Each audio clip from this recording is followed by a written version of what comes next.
नमस्कार दोस्तों, स्वागत है आपका अपने YouTube चैनल दलजीत सर 54 में। दोस्तों, मेरे द्वारा विभिन्न प्रतियोगी परीक्षाओं को ध्यान में रखते हुए सामान्य हिंदी व्याकरण की सीरीज शुरू की जा रही है, जिसमें हम सामान्य हिंदी व्याकरण के सभी टॉपिक्स को विस्तार पूर्वक अध्ययन करेंगे। इसमें सर्वप्रथम हम प्रत्येक टॉपिक को समझेंगे। समझने के बाद में विभिन्न प्रतियोगिताओं में उस टॉपिक से संबंधित जो वस्तुनिष्ठ प्रश्न पूछे गए हैं, हम उनका भी अभ्यास करेंगे। मैंने इस वीडियो को बनाने के लिए अलग अलग पुस्तकों का सहारा लिया है, जिसमें लुसेंट सामान्य हिंदी, नालंदा सामान्य हिंदी, डॉक्टर पृथ्वीनाथ पांडे और RS अग्रवाल, विकास अग्रवाल, इन पुस्तकों का मैंने सहारा लिया है। और मैंने प्रयास ये किया है कि इस थ्योरी को पढ़ने के बाद में, इस थ्योरी को सुनने के बाद में आपको किसी भी बुक से थ्योरी पढ़ने की आवश्यकता नहीं पड़ेगी। आप विश्वास कर सकते हैं कि इसमें जो भी टॉपिक डिस्कस किए गए हैं, पूरे तरीके से उनको एनालिसिस करने के बाद में ही यहाँ पर हमने आपके सामने प्रस्तुत किया है। वस्तुनिष्ठ प्रश्नों में भी इस चीज़ का ध्यान रखा गया है कि विभाग द्वारा जिन प्रश्नों को मान्य किया जाता है, जिनके उत्तरों को मान्य किया जाता है, हमने उन्हीं प्रश्नों को और उनके उत्तरों को इसमें शामिल किया है। हमारा पहला टॉपिक है वर्णमाला। जैसा कि हम जानते हैं, वर्णमाला से विभिन्न प्रकार के प्रश्न पूछे जाते हैं और अलग अलग पुस्तकों में वर्णमाला से संबंधित अलग अलग बातें रखी गई हैं। तो हमने समस्त पुस्तकों का अध्ययन करने के बाद में जो मानक हिंदी वर्णमाला है उसको तैयार किया है। तो पहली जो वीडियो है हमारी भाग 1 में, हम वर्णमाला के भाग 1 में हम मानक हिंदी वर्णमाला और वर्णमाला से संबंधित जो महत्वपूर्ण प्रश्न पूछे जाते हैं परीक्षा में, उनकी चर्चा करेंगे। वर्णमाला के भाग 2 की जब वीडियो बनाएंगे तो उसमें हम स्वर और स्वरों को कितने भागों में बांटा गया है, इसका हम अध्ययन करेंगे। तीसरी वीडियो में हम भाग 3 में हम व्यंजन और व्यंजन को कितने भागों में बांटा गया है, इसका अध्ययन करेंगे। भाग 4 में हम पूरी वर्णमाला से विभिन्न प्रतियोगी परीक्षाओं में जो प्रश्न पूछे गए हैं, कुछ प्रश्न ऐसे होते हैं जिनके उत्तर बाद में विभाग जो है उनको मान्य करता है, उनको हमने समाहित करते हुए वस्तुनिष्ठ प्रश्न सीरीज जो है उसको भी हमने इसमें शामिल किया है। तो चलिए हम आज की अपनी पहली वीडियो शुरू करते हैं, जिसमें हम मानक हिंदी वर्णमाला और वर्णमाला से संबंधित महत्वपूर्ण बिंदुओं के बारे में हम चर्चा करेंगे। हमारा पहला टॉपिक है हिंदी वर्णमाला। हिंदी वर्णमाला से कई तरीके के प्रश्न पूछे जाते हैं, जैसे हिंदी वर्णमाला में स्वरों की संख्या कितनी है, हिंदी वर्णमाला में व्यंजनों की संख्या कितनी है, अंतस्थ व्यंजन कौन से हैं, संयुक्त व्यंजन कौन से हैं, ऊष्म व्यंजन कौन से हैं। इसके अलावा और भी कई तरीके के प्रश्न इसमें पूछे जाते हैं। आइए विस्तार पूर्वक हम मानक हिंदी वर्णमाला जो है इसको समझने का प्रयास करते हैं। तो हिंदी वर्णमाला में वर्णों की संख्या कितनी होती है, तो वर्णों की संख्या इसमें होती है 52। आपसे सीधा सीधा प्रश्न पूछ लेगा, हिंदी वर्णमाला में वर्णों की कुल संख्या कितनी होती है, तो आपको बताना है 52। हिंदी वर्णमाला में स्वर कौन कौन से हैं, इनको समझने का प्रयास करते हैं। तो स्वर हैं हमारे अ, आ, इ, उ, री, ए, ओ, औ। तो हमारे जो स्वर हैं इनकी कुल संख्या कितनी है, 11। इसमें किसी प्रकार का आपको कंफ्यूज नहीं होना है। प्रश्न पूछेगा आपसे कि हिंदी वर्णमाला में स्वरों की कुल संख्या कितनी है, तो आपको 11 ही लगानी है, 13 नहीं लगानी है, क्योंकि कुछ बच्चे कंफ्यूज हो जाते हैं। वो अंग और आह जो है, अनुस्वार और विसर्ग जो है, उसको भी स्वरों में काउंट कर लेते हैं। तो आपको स्वरों की संख्या 11 ही लगानी है। परीक्षा में यदि प्रश्न आता है तो स्वरों की संख्या कुल कितनी है, 11 है। इसमें आपके 2 अयोगवाह है, अंग जिसको अनुस्वार बोलते हैं, अह जिसको विसर्ग बोलते हैं। अभी जब हम आगे व्यंजन वर्णों का वर्गीकरण पढ़ेंगे तो उसमें हम अयोगवाह व्यंजन भी पढ़ेंगे। तो आपको ध्यान रखना है, लेखन की दृष्टि से ये स्वर होते हैं अंग और आहा, जिसको अनुस्वार और विसर्ग बोला जाता है, और उच्चारण की दृष्टि से ये व्यंजन होते हैं। एक प्रश्न ये पूछ लेता है कि हिंदी वर्णमाला में मूल स्वर कौन से हैं और इनकी संख्या कितनी है। तो जो ह्रस्व स्वर होते हैं आपके, यही क्या होते हैं, मूल स्वर होते हैं। और इनकी संख्या कितनी है, 4 है इनकी संख्या। कौन कौन से हैं मूल स्वर, अ, ई, उ, री, ये मूल स्वर हैं। इन्हीं की सहायता से जो है अन्य स्वर जो हैं बनते हैं, इसीलिए इनको मूल स्वर कहा जाता है। और ये एक मात्रिक होते हैं, इनकी एक मात्रा होती है। जब हम आगे पढ़ेंगे दोहा, सोरठा, चौपाई, तो वहाँ पर हमें ये पता करना पड़ेगा कि इसमें कितनी मात्राएं हैं। तो ये जो आपके होते हैं ह्रस्व स्वर जो होते हैं, ये एक मात्रिक होते हैं। एक मात्रा कैसे लगाते हैं हम, इसको पाई के रूप में ऐसे लगाया जाता है। तो मूल स्वर कितने हैं, मूल स्वर आपके 4 हैं। कौन कौन से हैं, अ, इ, उ और रे। इसके बाद में है दीर्घ स्वर। कौन से हैं, दीर्घ स्वर हैं आपके आ, ई, उ, ए, ओ, औ। तो इनकी कुल संख्या हो गई आपकी 7। तो आपने देखा यहाँ पर 7 आपके दीर्घ स्वर हैं, 4 आपके ह्रस्व स्वर हैं, 7 और 4 11। तो कुल आपके स्वर कितने हो गए? 11। और इसमें अयोगवा कितने हैं आपके? 2, जिनको बोला जाता है अनुस्वार और विसर्ग। अंग और आह जो है ये आपके क्या अयोगवा है।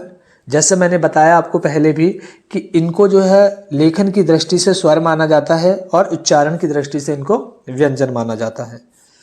संयुक्त स्वर हमारे कितने हैं? 4 हैं। कौन कौन से हैं? ए, ऐ, ओ, औ। तो आइए देखते हैं ये संयुक्त स्वर कैसे बनते हैं।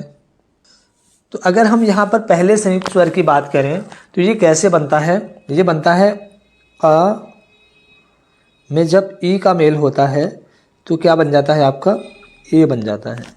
इसी प्रकार अ में जब ए का मेल होता है तो बन जाता है आपका ए। इसी प्रकार जब आ और ऊ मिलते हैं तो बन जाता है आपका ओ। जब आ में ओ मिलता है तो बन जाता है आपका औ। तो इस प्रकार इन्हें संयुक्त स्वर बोला जाता है। संयुक्त स्वर कितने हैं हमारे? 4 हैं। आप जब संधि पढ़ेंगे तो इसमें गुण संधि और वृद्धि संधि में देखेंगे आप कि संयुक्त स्वरों का निर्माण वहां पर होता है। मानक हिंदी वर्णमाला जो है उसमें व्यंजनों की संख्या कितनी है? तो व्यंजनों की संख्या कुल कितनी है? उसमें 35 है।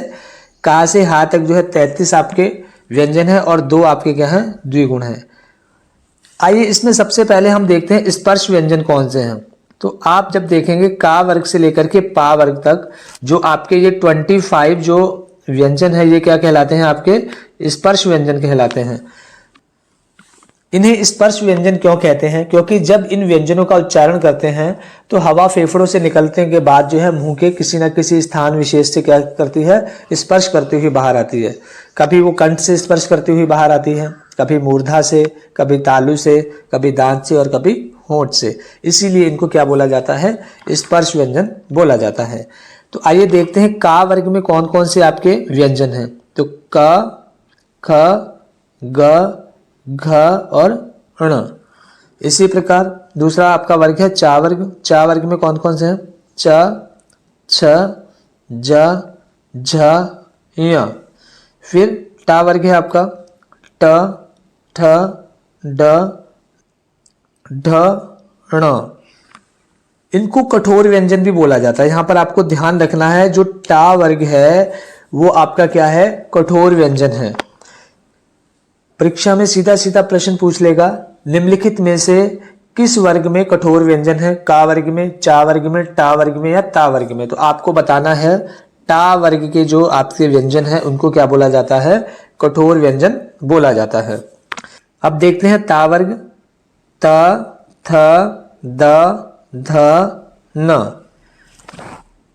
फिर है पा वर्ग आपका प, फ, ब, भ, म। तो ये आपके 25 जो हैं ये कौन से व्यंजन है? स्पर्श व्यंजन। व्यंजन कहते किसे हैं हम? जो स्वरों की सहायता से बोले जाते हैं उनको क्या बोला जाता है? व्यंजन। ऐसा प्रत्येक व्यंजन में एक स्वर छिपा रहता है। जैसे हमने यहां लिखा है क, तो जब हम इसका वर्तनी विश्लेषण करेंगे तो ये हो जाएगा आपका का के नीचे हलंत और प्लस अ। प्रत्येक व्यंजन में जो है आ की आवाज छिपी रहती है, आ स्वर जो है छिपा रहता है। तो इसीलिए इनको क्या बोला जाता है? व्यंजन बोला जाता है। क्या होते हैं व्यंजन? की सहायता से बोले जाते हैं उन्हीं को क्या बोलते हैं? हम व्यंजन बोलते हैं। व्यंजन कुल कितने हैं आपके? 35 हैं। ये ध्यान रखना है आपको। आगे देखते हैं अंतस्थ व्यंजन है आपके। अंतस्थ व्यंजन आपके कितने हैं? 4 हैं। या, र, ला और वा। ये क्या है? आपके अंतस्थ व्यंजन है। इन अंतस्थ व्यंजनों को अर्ध स्वर भी बोलते हैं। अब यहां से 2 प्रश्न बनते हैं आपके। पहला प्रश्न तो ये बनता है आपका कि अंतस्थ व्यंजन कौन से हैं? तो आपको बताना है य, र, ला और व। य, र, ला और वा, ये है अंतस्थ व्यंजन। तो अगर प्रश्न ये पूछता है कि कुल अर्ध स्वर कितने होते हैं तो आपको बताना है कुल अर्ध स्वर कितने होते हैं? 4। अगर आपसे प्रश्न ये पूछता है कि हिंदी में अर्ध स्वर कितने होते हैं तो हिंदी में अर्ध स्वर के लिए आपको बताना है आंसर अपना 2। कौन कौन से होते हैं? या और व। जो है इनको क्या बोला जाता है, अर्ध स्वर बोला जाता है। अगर प्रश्न ये पूछता है कि हिंदी में अर्ध स्वर कितने होते हैं तो आपका आंसर आएगा 2।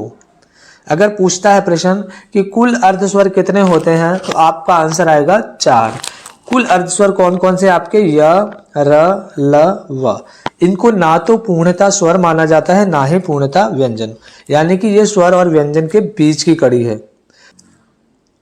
यण संधि जब हम पढ़ेंगे तब भी वहां पर हम देखेंगे कि स्वर से स्वर का मेल होने पर क्या बनेगा, वहां पर व्यंजन बनेगा। तो इसीलिए इनको क्या बोला जाता है, अर्ध स्वर बोला जाता है। ऊष्म व्यंजन किन्हें कहते हैं, ऊष्म व्यंजन जिनको उच्चारण करते समय मुख से बहुत तेज गति से वायु निकलती है और मुख के किसी भाग से टकराती है और ऊष्मा उत्पन्न करती है, उनको क्या बोला जाता है, ऊष्म व्यंजन। सीधा सीधा प्रश्न पूछेगा ऊष्म व्यंजन कौन से हैं तो आपको बताना है शा शलजम, शा षटकोण, सा सपेरा, हा हल। श, श, सा और हा, ये कितने हैं, 4 होते हैं। ऊष्म व्यंजन कितने होते हैं, 4। इसके बाद है आपका संयुक्त व्यंजन। संयुक्त व्यंजन वो होते हैं जो 2 व्यंजनों को मिलाकर के बनते हैं, उनको क्या बोलते हैं, संयुक्त व्यंजन। छा क्षत्रिय, त्रा त्रिशूल, ज्ञा ज्ञानी और श्रा श्रमिक, ये 2 व्यंजनों के मेल से बनते हैं। तो यहां पर हम देखते हैं जो छा क्षत्रिय है आपका, ये किसके मेल से बनेगा, ये बनेगा आपका क और शा षटकोण के मेल से। तो छा क्षत्रिय में का की ध्वनि, यहां पर ध्यान ये रखना है कि का के नीचे क्या आएगा, आपका हलंत आएगा और शा षटकोण को इस तरीके से लिखा जाएगा। दूसरा देखते हैं संयुक्त व्यंजन आपका कौन सा है, त्रा त्रिशूल। तो त्रा त्रिशूल कैसे बनेगा, ये बनेगा आपका त और र के मेल से। ता के नीचे हलंत आएगा और रा इस तरीके से लिखा जाएगा। तीसरा संयुक्त स्वर है आपका ज्ञा ज्ञानी। कैसे, किसके मेल से बनता है ये, इसको समझने का प्रयास करते हैं। तो ये बनता है आपका जा, जा के नीचे हलंत और या, इनके मेल से क्या बनेगा, ज्ञा ज्ञानी। चौथा संयुक्त व्यंजन है श्रा श्रमिक। तो श्रा श्रमिक किसके मेल से बनेगा, ये बनेगा आपका शा शलजम और रा के मेल से।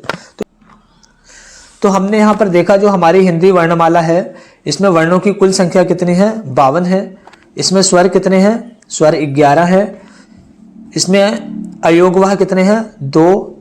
मूल स्वर या ह्रस्व स्वर कितने हैं, 4। दीर्घ स्वर कितने हैं, 7।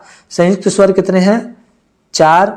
व्यंजन कितने हैं, कुल व्यंजन है आपके 35। स्पर्श व्यंजन कितने हैं, ये आपके जो 5 वर्ग हैं इनमें प्रत्येक में 5 व्यंजन है आपके। कठोर व्यंजन किनको कहा जाता है, टा वर्ग जो है इसके व्यंजनों को कठोर व्यंजन कहा जाता है। द्विगुण कितने हैं आपके, 2 हैं। ड और ढ 2 रूपों में यूज होता है, यहां पर भी आप देख रहे हैं और यहां पर भी देख रहे हैं। इसके बाद में अंतस्थ व्यंजन कितने हैं आपके, 4 हैं। अगर आपसे ये पूछा जाए हिंदी में अर्ध स्वर कितने हैं तो आप बताएंगे 2, या और व। अगर आपसे पूछा जाए कुल अर्ध स्वर कितने हैं तो आपका आंसर आएगा 4, या, र, ल, व। ऊष्म व्यंजन कितने हैं, वो 4 हैं आपके, श, श, सा और हा। संयुक्त व्यंजन कितने हैं, वो भी 4 हैं आपके, छा क्षत्रिय, त्रा त्रिशूल, ज्ञा ज्ञानी। ये कैसे बनते हैं ये भी हमने आपको बता दिया। आइए हिंदी वर्णमाला के विषय में और महत्वपूर्ण बिंदु जो है उनकी चर्चा करें। तो पूछा जाता है भाषा के कुल कितने अंग होते हैं, तो भाषा के 4 अंग होते हैं। सीधा सीधा प्रश्न पूछता है एग्जाम में, भाषा के कुल कितने अंग हैं, तो आपको बताना है भाषा के कुल अंग कितने हैं, 4। कौन कौन से हैं, पहला है आपका वर्ण, जिसको ध्वनि, ध्वनि का लिखित रूप क्या होता है, वर्ण। दूसरा है आपका शब्द या पद। तीसरा है आपका वाक्य। चौथा है अर्थ। दूसरा प्रश्न पूछा जाता है कि वर्ण विचार क्या होता है, तो वर्ण विचार के अंतर्गत हम वर्णों के शुद्ध लेखन की बात करते हैं। वर्णों की शुद्ध लेखन का मतलब यहाँ पर यह है कि क कैसे बनेगा, ख कैसे बनेगा, अ कैसे बनेगा, ई कैसे बनेगा। तो इसकी बात हम किस में करते हैं, वर्ण विचार में करते हैं। दूसरा हम करते हैं वर्णों का शुद्ध उच्चारण, क्योंकि अगर हम उच्चारण शुद्ध नहीं कर पाएंगे तो हम हिंदी को लिख भी नहीं पाएंगे। तो वर्णों के शुद्ध उच्चारण की बात भी किसमें की जाती है, वर्ण विचार में की जाती है। तीसरा है शुद्ध लेखन। यहाँ पर शुद्ध लेखन का मतलब यह है कि वर्णमाला में उनकी स्थिति कैसे है। जैसे हमने देखा का वर्ग है तो का वर्ग में एक क्रम दिया हुआ है, क, ख, ग, ख। ऐसा नहीं है कि क के बाद आप घ लिख देंगे। तो यहाँ पर वर्णमाला में उनकी स्थिति के आधार पर शुद्ध लेखन की बात की गई है। तो वर्ण विचार में आपको 3 बातों का ध्यान रखना। वर्ण विचार में वर्णों के शुद्ध लेखन की बात की जाती है, वर्णों के शुद्ध उच्चारण की बात की जाती है, और शुद्ध लेखन यानी कि वर्णमाला में उनकी स्थिति कहां पर है वो उसकी बात की जाती है। बहुत ही महत्वपूर्ण प्रश्न, भाषा की सबसे छोटी मौखिक इकाई कौन सी है? तो जब हम बोलते हैं, जैसे हमने बोला क, ख, ग, घ, अ, ई, ये क्या है? मौखिक। तो भाषा की जो सबसे छोटी मौखिक इकाई है वो क्या है? आपकी ध्वनि है। कौन सी है? ध्वनि। भाषा की सबसे छोटी लिखित इकाई कौन सी है? यह है आपकी वर्ण, जिसको जैसे हमने बोला अ, तो अ लिखित रूप जो है वो क्या है? वर्ण। अ क्या है? एक ध्वनि। हमने बोला ख, तो ख का जो आवाज है वो क्या है? ध्वनि। तो भाषा की सबसे छोटी मौखिक इकाई ध्वनि, भाषा की सबसे छोटी लिखित इकाई वर्ण। अगर मान लीजिए क्वेश्चन ये आ जाए कि भाषा की सबसे छोटी इकाई या अंग है, तो आपको 4 विकल्प दिए हुए हैं। पहला विकल्प दिया है ध्वनि, दूसरा विकल्प दिया है वर्ण, तीसरा दिया है दोनों, चौथा दिया है इनमें से कोई नहीं। तो इस स्थिति में आपको भाषा की सबसे छोटी इकाई अपने आंसर में लिखनी है वर्ण। भाषा की सबसे छोटी इकाई कौन सी है? वर्ण। यदि आपसे पूछता है भाषा की सबसे छोटी मौखिक इकाई कौन सी है, तो आप ध्वनि लगाएंगे। लिखित इकाई पूछेगा तो आप वर्ण लगाएंगे। केवल भाषा की सबसे छोटी इकाई पूछेगा तो भी आप क्या लगाएंगे? यहाँ पर वर्ण लगाएंगे। अर्थ के आधार पर भाषा की सबसे छोटी इकाई होती है शब्द। शब्द का अपना एक अर्थ होता है। जैसे हमने बोला कान, तो कान से हमें ये पता चला कि हमारे शरीर के किसी अंग के बारे में बात की जा रही है। जैसे हमने बोला आम, आम से ये पता चला कि आम एक फल का नाम है। तो अर्थ के आधार पर भाषा की 2 इकाइयाँ होती हैं, एक शब्द होती है और दूसरी वाक्य होती है। शब्द का अपना एक अर्थ होता है, वाक्य में अर्थ और भाव दोनों होते हैं। आइए वर्णमाला से संबंधित कुछ और बातें हम यहाँ ध्यान देते हैं। तो वर्णों के व्यवस्थित समूह को क्या बोलते हैं? वर्णमाला। परिभाषा पूछी जाती है, वर्णों का व्यवस्थित समूह क्या कहलाता है? वर्णमाला। दूसरा प्रश्न बहुत ही महत्वपूर्ण, उच्चारण की दृष्टि से वर्णमाला में वर्णों की संख्या कितनी होती है? तो उच्चारण की दृष्टि से वर्णमाला में वर्णों की संख्या 45 होती है, जिसमें आपके 10 स्वर होते हैं और 35 व्यंजन होते हैं। अभी हमने बात की थी कि स्वरों की संख्या वर्णमाला में 11 होती है। तो उच्चारण की दृष्टि से कौन सा स्वर इसमें शामिल नहीं किया गया? जैसे हम जानते हैं री से ऋषि जो है, जब हम इसका उच्चारण करते हैं तो इसका उच्चारण होता है री, तो री की आवाज़ आती है, इसीलिए इसको उच्चारण की दृष्टि से स्वरों में शामिल नहीं किया गया है। लेखन की दृष्टि से वर्णों की कुल संख्या जो होती है वो 52 होती है। इसमें आपके 11 स्वर होते हैं, 2 अयोगवा होते हैं, 35 आपके व्यंजन होते हैं। इन 35 व्यंजन में 33 आपके व्यंजन और 2 द्विगुण रहते हैं और 4 आपके संयुक्त व्यंजन होते हैं। संयुक्त व्यंजन कैसे बनते हैं? जैसे छा छत्री है, ये का और शा से मिलकर बनेगा, का के नीचे हलंत लगेगा। त्रा त्रिशूल ता और रा से मिलकर बनेगा। ज्ञा ज्ञानी जा और यहाँ से मिलकर बनेगा, और शा श्रमिक शा और रा से मिलकर बनेगा। इसमें जो पहला वाला जो आपका व्यंजन है उसके नीचे हलंत लगा होगा, यहाँ जा के नीचे भी हलंत होगा, ता के नीचे भी हलंत होगा, का के नीचे भी हलंत होगा। तो आज की वीडियो में इतना ही। यदि आपको हमारी वीडियो पसंद आई तो आप हमारे चैनल को सब्सक्राइब कीजिए और इस वीडियो को अपने दोस्तों के साथ शेयर कीजिए। जल्दी ही हम वर्णमाला के भाग 2 के साथ आपके बीच में उपस्थित होंगे। धन्यवाद।